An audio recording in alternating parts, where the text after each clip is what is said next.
Friends, welcome back. This is part 2 of the multi-part disassembly and rebuild of the M103 engine. In the last episode, we got the head off. We got a good look at like what was going on there and how it all looks after being under boost, and what the head gasket looked like and all of that good stuff. So definitely worth checking out. Description has a link in it to that video. And so now we're picking up here. Head is already off, and we're going to be taking off the rest of the front of the engine. So we're going to start pulling pulleys and some coolant pipes, and I imagine we're going to get all the way down to the oil pump today, kind of. So let's get into it, friends. Right, so current status of the head, like I said, head is off, and this is where we're going down here. So we're going to start by pulling this coolant pipe, and then we're going to pull some of the pulleys and such and get to this front casing here. Most of these bolts are 10s or 13s, typical German car. So grab your 10 or 13, remember to be gentle, and yeah, we're going to go into a time lapse here as I pull this all apart, and then we will revisit with any special notes. We're really just going at it in a way that made sense to us, but certainly you might do better to loosen the pulley bolts while the serpentine belt is in place for tension, and using a pulley remover certainly is better than using a pry bar, but these all came off pretty easily with a basic pry bar.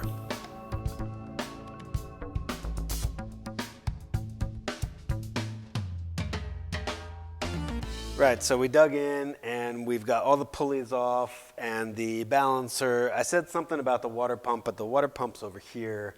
I do have a replacement for that, but I'm feeling like because it doesn't seem like we're going to need to take it off, I'm not going to maybe replace that. It does seem pretty easy access. I don't know, good idea, bad idea. Maybe let me know what you think. And then, so just to show what's happened down here, nothing really special. You just take your time, make sure your tools are well seated when you're dealing with old 80s stuff. Maybe throw some PB blaster or something like that, at least spit on it, something to get it going. Let's see, what do we do? If you couldn't see in the time lapse, I think we handheld one of the pulleys to break it loose. We used a lever bar on one of the pulleys in between the bolts to hold it still so we could break it loose. And then down on the harmonic balancer, we came in dirty with the vice grip pinch technique, and that seemed to work pretty well. So, now we're to this point. We're going to keep going a little deeper, but as we go deeper, we're actually going to visit a thing called the manual, because we have a manual. So we're going to look at how it should be done rather than how we've been doing it. But we like to do it wild ways, and that may be funny to my buddy Wayne, but that's why I bring him along, is to figure out the wild ways. So a quick recap. We're about to pull the harmonic balancer, and then you pull the hub off. And this is also, we can get the front casing off and get down to the oil pump and all that good stuff. So you do need a Mercedes-ish tool. This one is a knockoff tool.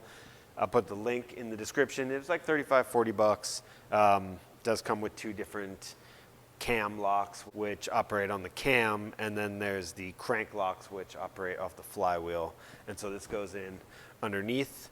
So we're going to jump into all that, get that all pulled apart. Here, before pulling the harmonic balancer, we're going to TDC, followed the manual. Manual's good. So you align there for TDC. As you can see, that looks TDC. Now we'll go ahead and put the crank lock in underneath here. This is what the crank lock tool looks like. This is the crank lock in place here, going off the flex plate, flywheel, I don't know, you choose. But it just bolts in there. Be gentle. It doesn't need to be torqued down bolt-wise. Definitely use the bolts that come with the tool because they're a little bit longer than the bolts that should just be sitting there. And I did lose a couple threads trying to use the bolts that were already in existence there. The V12 sounds pretty insane straight up too. Yeah, that's what I want next is the V12. And do some exhaust work.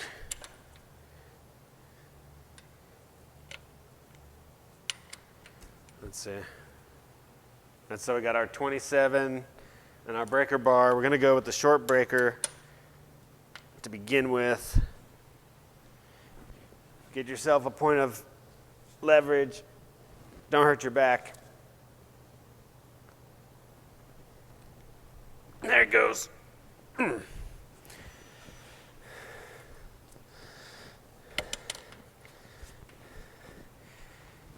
Nice and steady. I don't know if you all noticed, but I did manage to get a quick shave in here somewhere in between turning bolts. Shaved my face. Got the same sweatshirt on. I've been wearing the same sweatshirt for about 3 weeks, which is the duration of this actual process, even though you're watching it in a couple videos. So you'll notice I may be aging, but we're getting the work done. Like, yeah, we left our same clothes here at the shop, so we'd always look the same. And just to, you know, because the internet. Oh, there we go. Big bolt off. 3 giant washers. And we'll go ahead and label those. So harmonic balancer came off with the hub as well, which is Woodruff keyed to the crankshaft. And then there's a dowel that actually connects, aligns the hub with the harmonic balancer. But all of this ends up getting pinched together. When you put it back together, the pulley that sits on the outside, that screws all of this together. So kind of maybe a little bit of a blessing, one less thing to have to reassemble. Oh yeah. Let's go to the inside shot here. All right, so you can see hub off. There's the end of the crank. Now just start pulling off some other things, pulling some minor bolts, pull chain tensioner, those things. And then we should be down to the oil pump down there under the front casing.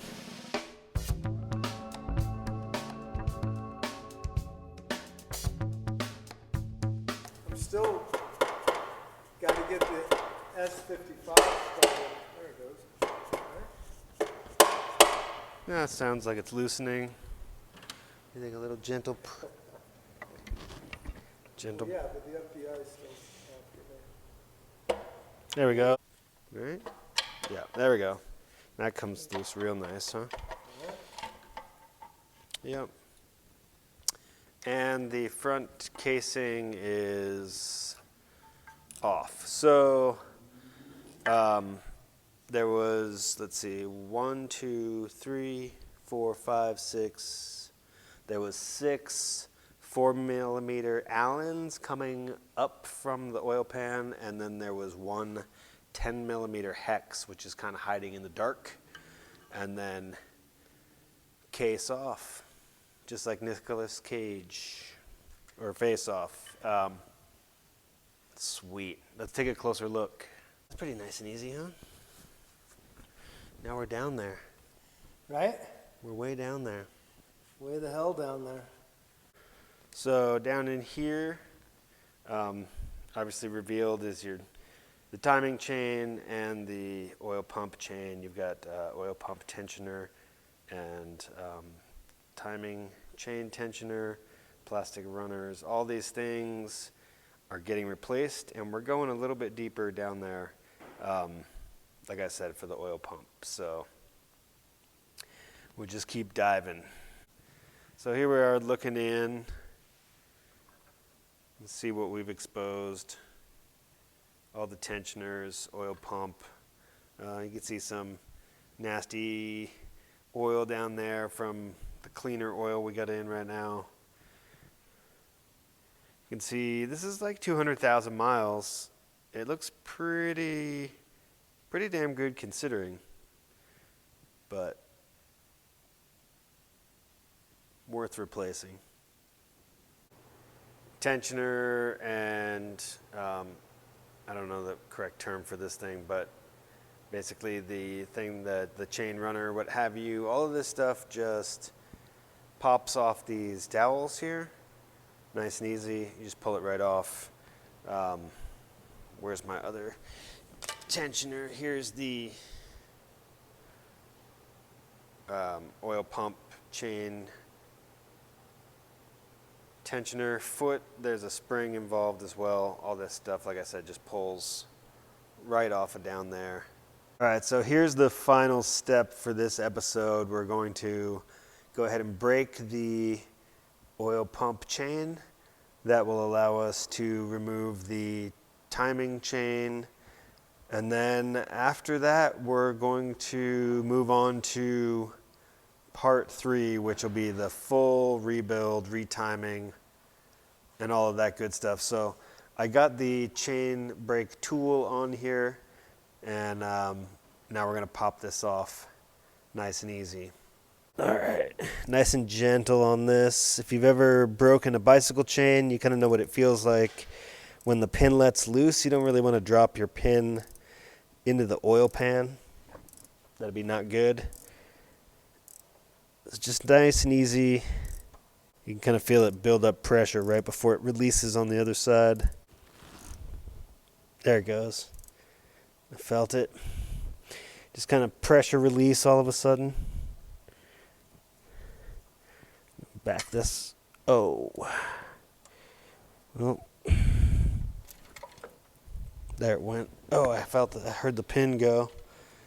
And so the pin fell out.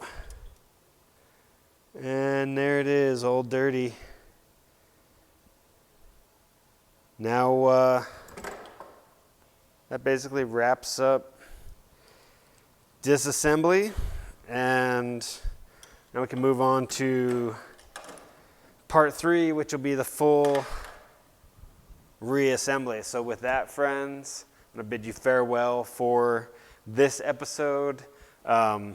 Link to the chain tool is going to be in the description, and link to the first video, part 1, that got us to here, part 2, and then stay tuned for part 3 coming. Until then, keep your tools well seated, keep them clean, and we'll catch you on the next one.